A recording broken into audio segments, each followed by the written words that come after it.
Albuquerque, New Mexico, the early 1980s.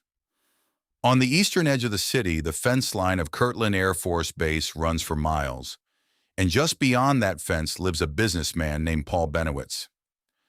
At night, there are lights over the base, and Benowitz watches them. He films them, he builds receivers, and he becomes convinced they are picking up transmissions. And somewhere in the long nights of watching and recording, Paul Benowitz arrives at a conclusion he will never let go of. The lights are craft, the signals are alien, and he, a private citizen with a house by the fence, is decoding messages from another world. He is wrong. But here is the thing this season has been building toward for 7 episodes. Benowitz is not simply wrong on his own. He is being helped, encouraged, fed. And the man doing the feeding is a special agent of the Air Force Office of Special Investigations, counterintelligence, working out of an office on the very base Benowitz is watching.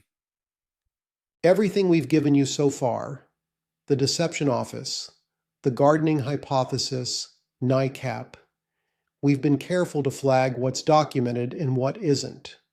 Hypothesis, contested, hold the line. Not tonight.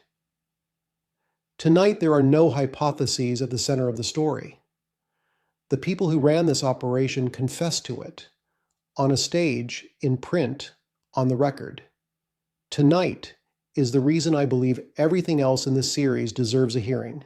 This episode is the season's cornerstone, a documented, admitted United States government disinformation operation run by counterintelligence professionals against a private American citizen until his mind gave way.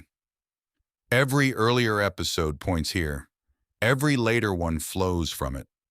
This is the Deception Thread, Episode 8, The Cornerstone. Start with the ground because the ground explains the stakes. Kirtland Air Force Base is not an ordinary airfield.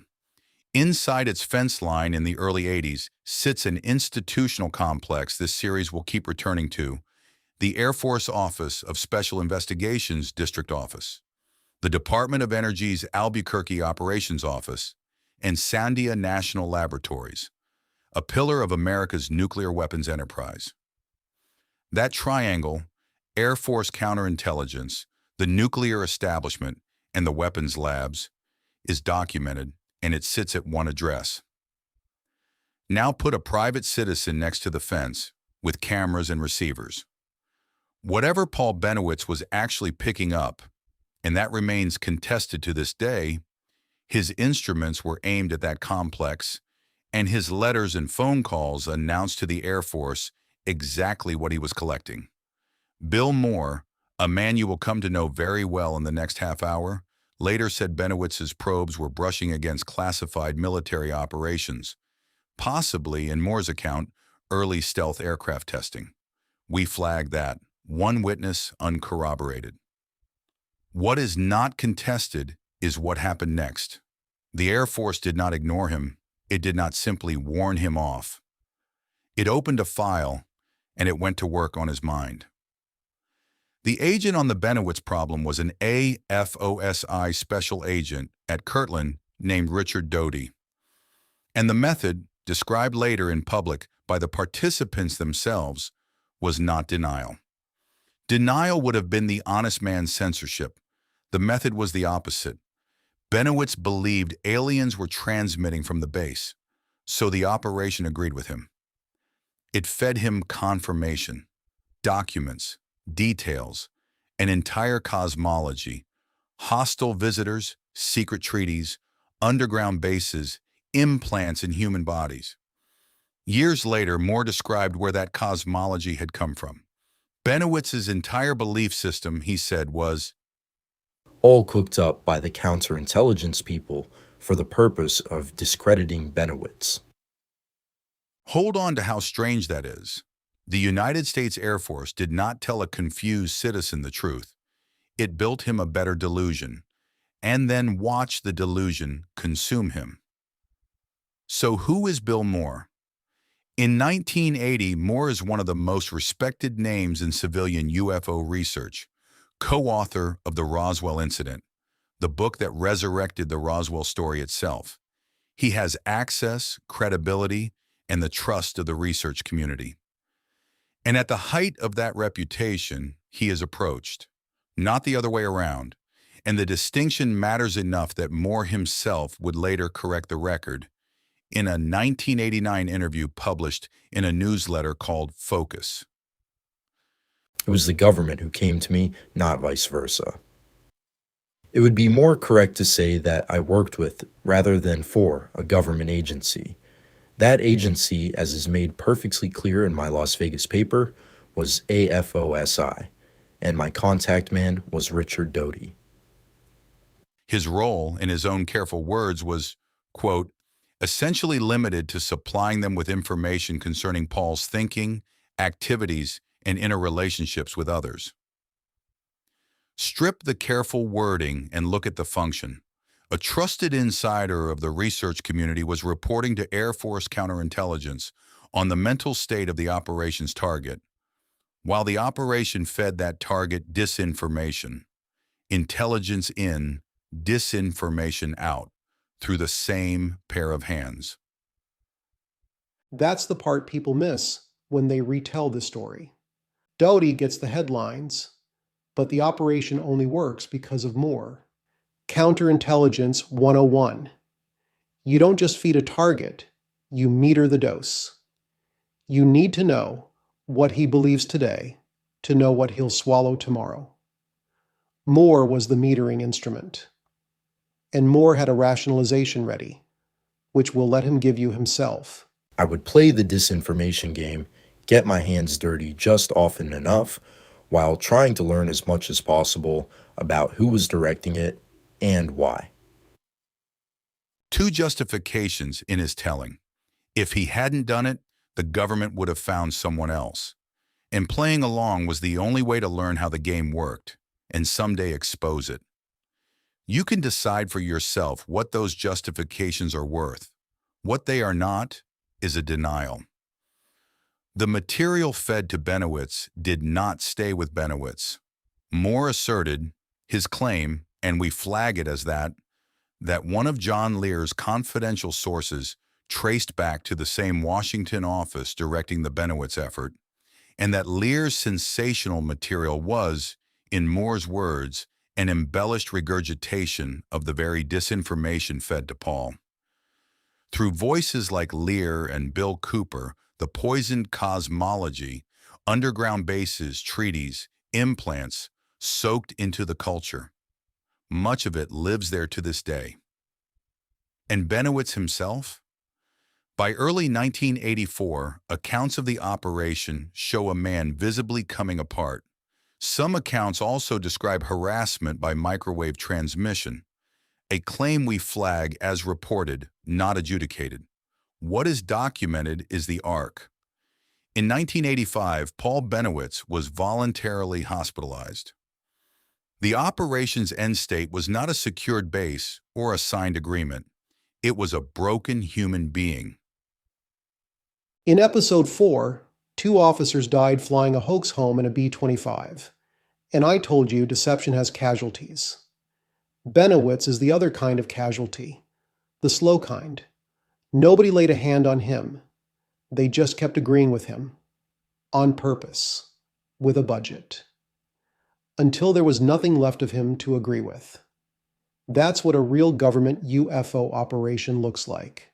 Not a saucer in a hangar. A man in a hospital. One more date for the file. In July 1984, Richard Doty left AFOSI 5 months before an anonymous roll of film arrived in a television producer's mailbox and changed this subject forever. That film is next week's episode. Tonight, keep your eye on the method, because before Benowitz broke, the same hands had been practicing. Rewind to 1977 and a document. It describes a terrifying incident, a UFO over the missile fields near Ellsworth Air Force Base interfering with nuclear weapons. It circulates through the research community for years, and it is a fabrication.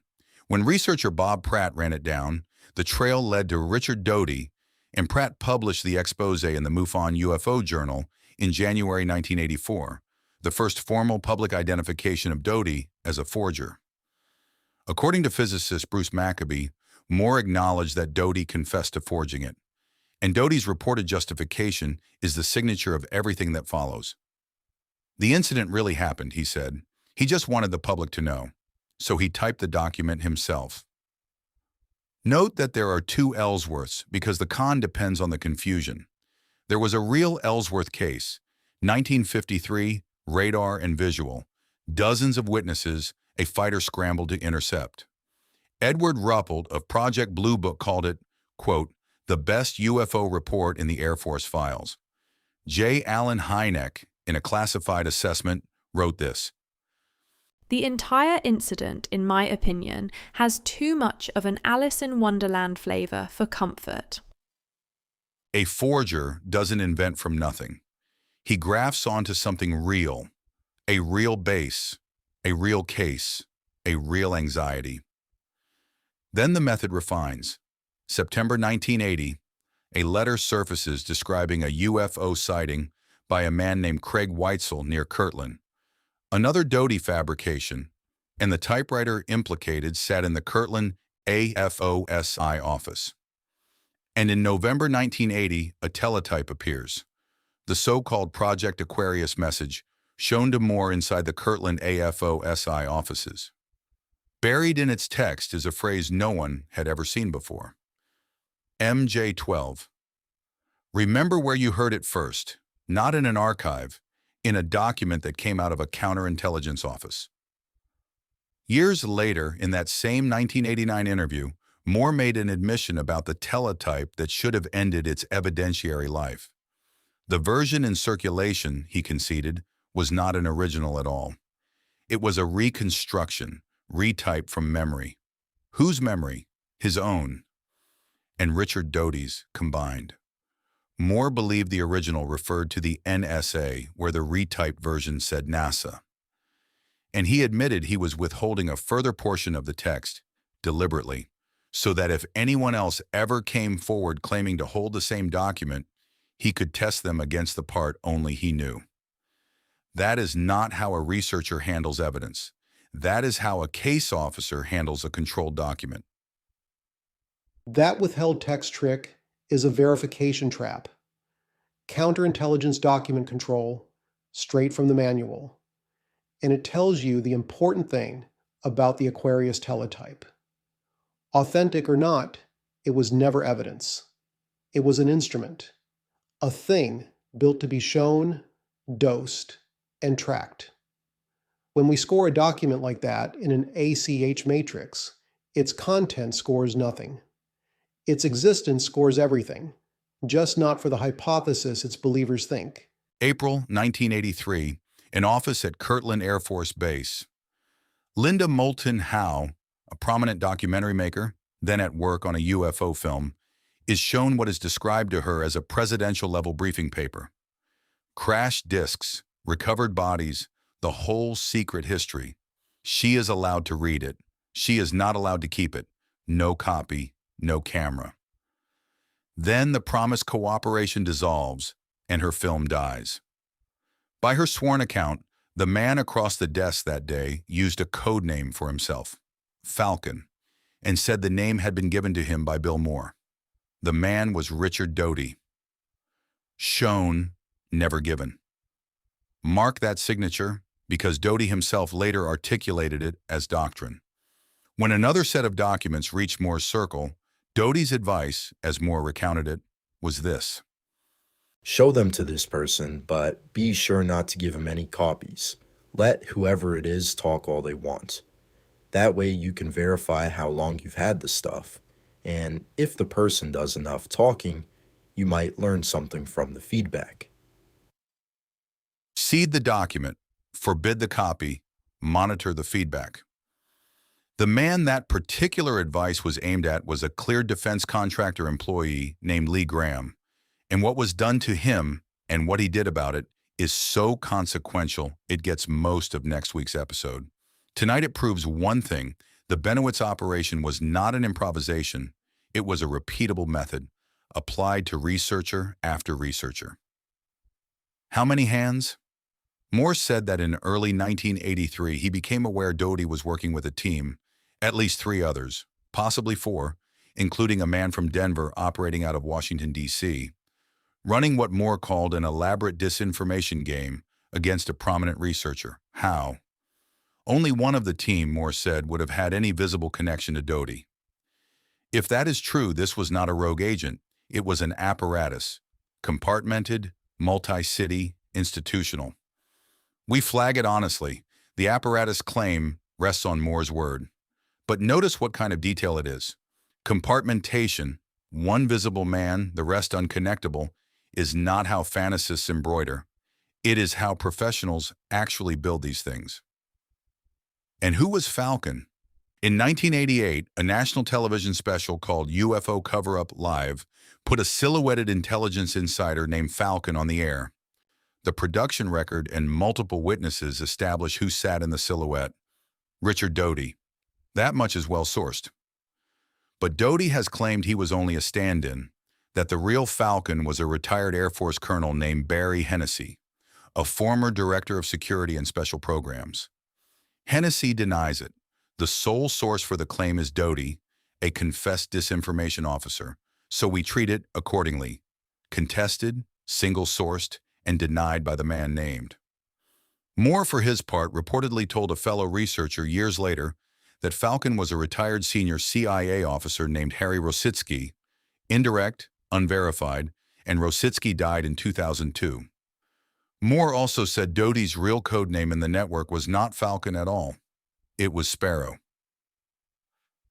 Falcon, Sparrow, Hawk. You're about to hear a whole aviary, and I want you to notice what the birds actually accomplish. 3 men, 3 stories about who Falcon really was, all from inside the same operation. The identity question is designed to be unanswerable.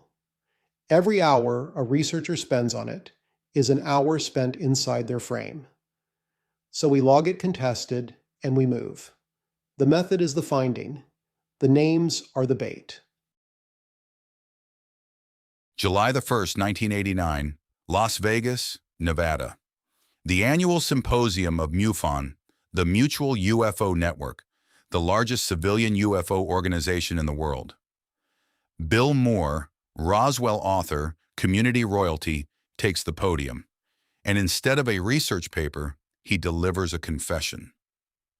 He tells the room he was recruited, that he worked with Air Force counterintelligence, that he fed disinformation to Paul Benowitz and reported back while the man came apart.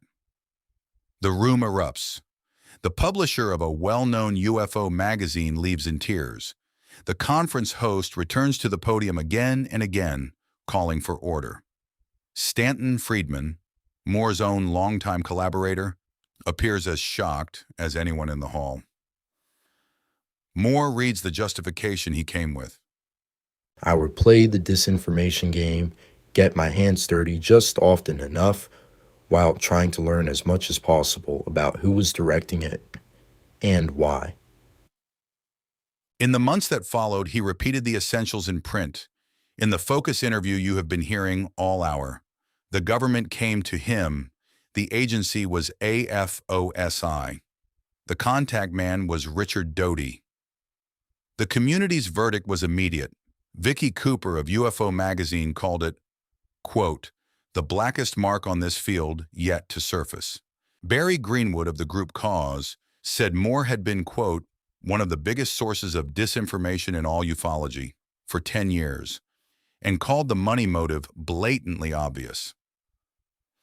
Within a year or so, Moore was gone, withdrawn from public life, a handful of interviews in a decade, then silence. And the official record? Silence. A man stood at a podium and confessed to working with Air Force counterintelligence, and the Air Force has never, in any document this series can verify, confirmed or denied him. No acknowledgement, no released file, no answer on paper. Sit with how strange that is. A confession that's serious usually forces a response. This one was met with nothing. And from an institution, nothing is also an answer. Remember episode 2? The D-Day historians who couldn't publish because the deception was policy? I told you then. The silence of the record is the policy. Working. Here it is again, one level uglier. In episode 2, the silence covered an operation nobody had admitted. This time a participant confessed on a stage, and the record still refuses to know him. The silence didn't break. It absorbed the confession. That's not a gap in the paperwork. That's the paperwork doing its job. Now the discipline. This show argues against its own thesis, and tonight, the counter case writes itself. Nearly everything you have heard rests on two men, a confessed forger and a confessed deceiver. The standard rules of evidence say, discount both heavily. Perhaps Moore inflated a shabby little informant arrangement into grand tradecraft, because an operative sounds better at a podium than a snitch. Perhaps Doty was not an instrument of policy, but a lone fabulist with a government typewriter. No order authorizing the Benowitz operation has ever surfaced. The Air Force, on paper, has never acknowledged Moore's role at all, and some of Moore's grander claims, like his on-air assertion to a radio host that J. Allen Hynek had worked the Benowitz operation under Air Force contract, with proof promised and never produced, evaporated on contact. All of that is real. If you want to read this episode as two damaged men telling self-serving stories, the material is there. Here is why the cornerstone stands anyway. Watch what survives the discount. Strip away every claim that rests on Moore's word alone, the apparatus, the Denver man, the Lear connection, and flag them contested as we have. What remains is a narrow claim with several independent legs, that Air Force counterintelligence personnel ran document-based disinformation against private citizens. Doty's Ellsworth forgery was exposed independently by Pratt in January 1984, before the confession era. Moore confessed publicly against his own interest in 1989, and it destroyed him, which is not what profitable lies do. Decades later, in a documentary called Mirage Men, Doty confirmed his disinformation role on camera, and Paul Benowitz's collapse and hospitalization happened in front of witnesses on a timeline that matches the participants' accounts.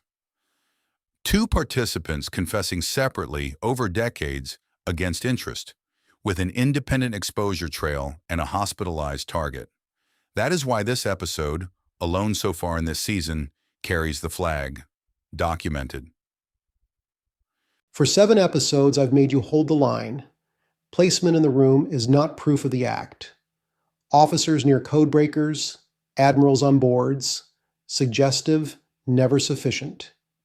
This is the act, a real one admitted, with a named agency, a named agent, a named informant, and a named victim.